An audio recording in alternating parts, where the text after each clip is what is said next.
Hello, everyone, and welcome to Walking Through the Bible. The temple of the Lord had been commanded to be rebuilt by Cyrus, king of Persia, through the providence of God. However, the people who had settled in the land between the captivity and the time period of Ezra were objecting to the rebuilding of this temple, for it would rival their own religions. They were unsuccessful during the days of Cyrus to get the temple stopped, though they often were found frustrating the Jews, which slowed the project down considerably. When Cyrus died and his son Cambyses II took the throne, they were finally successful in stopping the temple's rebuild. However, Cambyses would die just over 7 years later, and the Jews would start again. Smerdis, who Ezra refers to as Artaxerxes, is the new king of Persia, and although his reign was short, about 8 months, it would have profound consequences upon the rebuilding of the temple in Jerusalem. So, if you have a Bible with you, you can now turn to Ezra chapter 4. We're going to be reading from verses 17 to 24. If you don't have a Bible, don't worry, just follow along with us on the screen. The version that we'll be reading from is the New King James Version. So Ezra chapter 4, beginning at verse 17. The king sent an answer to Rehum the commander, to Shimshai the scribe, to the rest of their companions who dwell in Samaria, and to the remainder beyond the river. Peace, and so forth. The letter which you have sent to us has been clearly read before me, and I gave the command, and search has been made, and it was found that this city in former times has revolted against kings, and rebellion and sedition have been fostered in it. There have also been mighty kings over Jerusalem, who have ruled over all the region beyond the river, and tax, tribute, and custom were paid to them. Now give the command to make these men cease, that this city may not be built until the command is given by me. Take heed now that you do not fail to do this. Why should damage increase to the hurt of the kings? Now when the copy of Artaxerxes' letter was read before Rehum, Shimshai the scribe, and their companions, they went up in haste to Jerusalem against the Jews, and by force of arms made them cease. Thus the work of the house of God, which is at Jerusalem, ceased, and it was discontinued until the 2nd year of the reign of Darius, king of Persia. As we said at the top, the adversaries of the Jews would stop at nothing to stop the rebuilding of the temple. They told Smerdis about the past history of the Jews as a rebellious people, which was correct in the days of Jehoiakim, Jehoiachin, and Zedekiah. What was wrong was their conclusion, which was that past history would predict future events. The Jews in the past had a king, money, and an army. They had by that point in time dwelt in the land for over 800 years. The returning captives had no king, no army, and much less money, as is evident by the fact that the second temple wouldn't rival the first temple in glory and splendor. Thus, it was really a joke to say that these returning Jews posed any threat to the kingdom of Persia or the taxes that they collected. But people who really want something oftentimes have no problem stretching the truth, outright lie to obtain what they want, or come to some outlandish conclusion. And with a new king in Persia, perhaps these types of overtures would work.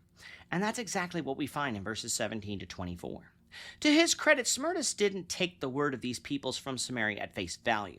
He did go and check the annals of the Babylonians and Persians. And what did he find? He found what we have recorded for us in 2 Kings and 2 Chronicles, though from an Assyrian, Babylonian, and Persian perspective, and not a biblical perspective. He would have found how Jehoiakim had promised to remain loyal to Nebuchadnezzar, but twice rebelled. He would have found out how Zedekiah was placed on the throne and swore allegiance to Nebuchadnezzar, but then went back on his word and rebelled. All of this led to the destruction of Jerusalem some 60 years before.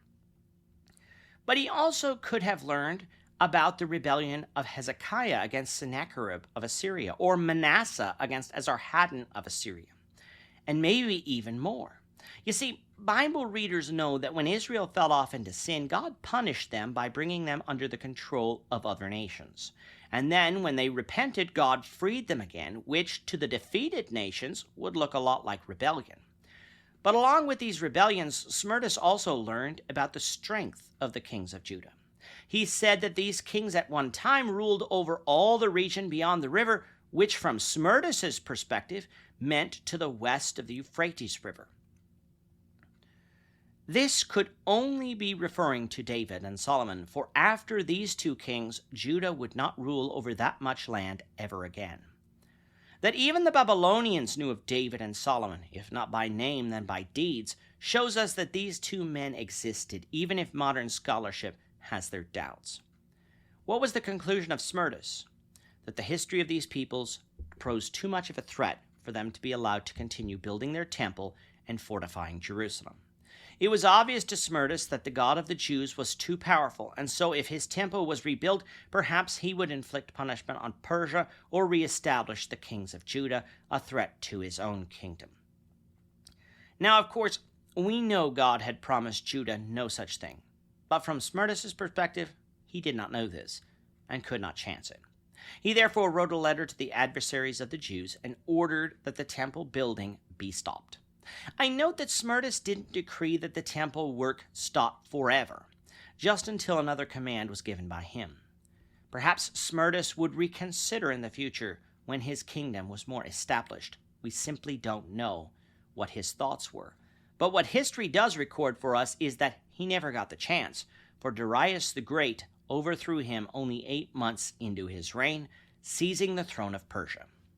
The damage caused by Smerdis was done. The adversaries of the Jews received his letter and by force stopped the Jews from rebuilding the temple. However, it would not be stopped forever, or for even that long, for the chapter says that it was stopped until the 2nd year of the reign of Darius, the next king of Persia, meaning at most the temple project was stopped for 18 to 22 months. We'll see how and why the project was restarted, the Lord willing, in the next lesson. With that, our time is up for today. The Lord willing, we hope you'll join us for tomorrow's discussion of Ezra chapter 5, verses 1 to 17, as we continue our walk through the Bible, one verse at a time. We thank you for watching Walking Through the Bible today. If you have any questions or comments, you can leave them below. But if you like this video, we ask that you consider subscribing to our channel so you won't miss out on other videos in our series, as well as share this video among your friends so that the saving message of Jesus Christ can go out to the whole world.